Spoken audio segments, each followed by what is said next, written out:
Welcome to கடலை முட்டாய் கதைகள்.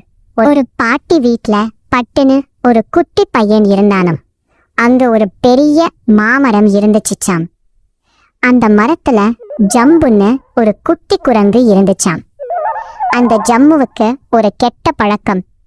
பட்டி என்ன சாப்பிட்டாலும் அது என்ன எனக்கும் குடுன்னு கேக்குற மாதிரியே பார்த்து அப்படியே பிடுங்கிட்டு ஓடிடுமாம். ஒரு நாள் பட்டு பெரிய தட்டுல நிறைய மாம்பழம் எடுத்துட்டு வந்து சாப்பிடலாம்னு உட்கார்ந்தான். ஜம்பு மெல்ல கீழ் வந்துச்சு.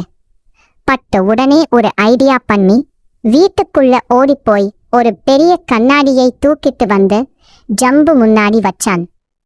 ஜம்பு கண்ணாடியில தன்னையே பார்த்துட்டு, ஏய், இந்த மரத்துல என்னை விட அழகான குரங்கு இன்னொன்னு எங்க இருந்து வந்துச்சுன்னு நினைச்சிச்சு.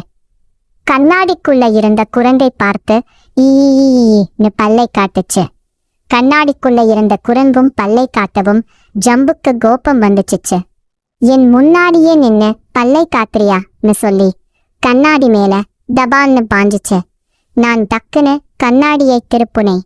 பாவம் ஜம்பு பக்கத்துல இருந்த தண்ணி தொட்டிக்குள்ள பிளேப்னு விழுந்துடுச்சு. நனைஞ்சு போய் ஒரு குட்டி எலி மாதிரி உட்கார்ந்திருந்ததை பார்த்து பாட்டி வீட்ல எல்லாரும் பயங்கரமா சிரிச்சாங்க.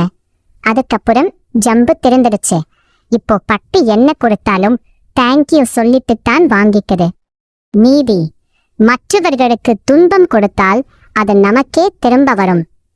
கதை உங்களுக்கு பிடிச்சிருந்தா மறக்காம நம்ம கடலை முட்டாயி கதைகளுக்கு சப்ஸ்கிரைப் பண்ணிடுங்க. அடுத்த கதையில பார்க்கலாம். Bye bye.